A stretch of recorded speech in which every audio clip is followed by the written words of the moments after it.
Okay, looking at ways that our yoga blocks can help us today. They are our friends. They're there to give us a little bit of extra length in our arms and our legs, in our spine as well. So please don't be afraid to use them. And it's absolutely not you giving in or you giving up. You are working towards something, and everybody has to start somewhere. And maybe you're never going to get to that place where you can't use the blocks, but does it really matter? Is it really going to affect your life? The answer is no. Spoiler alert. Okay, so one really important thing with blocks is that I say to all of my students, use it when you're sitting. If you're sitting and we're trying to meditate or we're trying to stretch, and you're sitting maybe in a cross-legged position or even kneeling, and your back is slumped like this, which a lot of people do find that they sit like this because of the way that we work nowadays.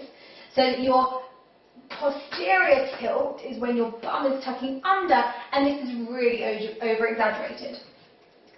Ta-da! A block. Sit on your block. That gives you extra length in your spine, allowing you to come to a more neutral spine, where you almost feel like you're tucking your pelvis out into an anterior tilt. Remember though, if you are already anterior tilt, so you already stick your bum out, you do need to work to pulling everything in to create that neutral spine with the least amount of curve. And you suddenly find yourself in a more comfortable seated position. Exactly the same if you're going to go into a forward fold, wide leg, butterfly, or legs out. So we'll take legs out, knees bent is fine here.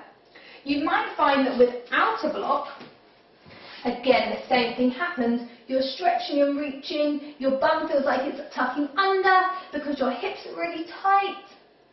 And we want to create space. Yoga is all about creating space. Space to breathe, space to move. Exactly the same, keep our knees bent. Again, you've got that length in your spine. You can have your hands on your thighs. And think about the chest leading rather than the shoulders leading. And you're coming into your forward fold this way.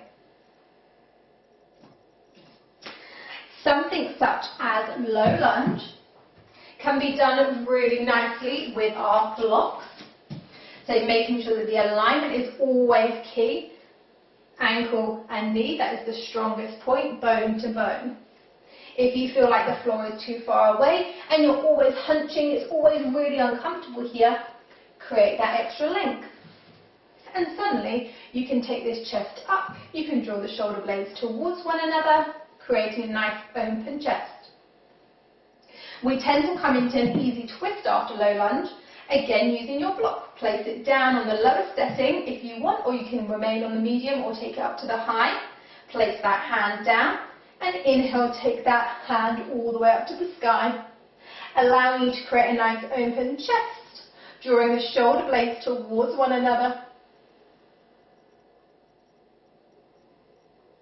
So a really nice way to feel more open.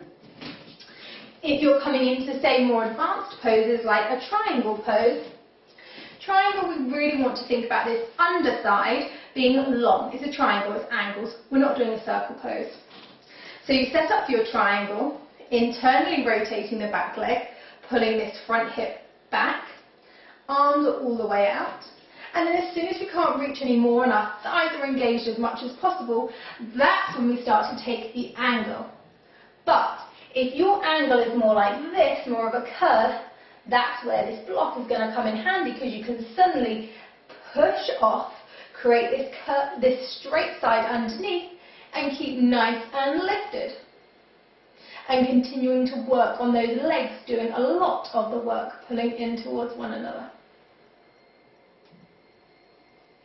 Another thing here, perfect, would be if you are extended side angle. So the same, I take my posture, my stance a little bit further out,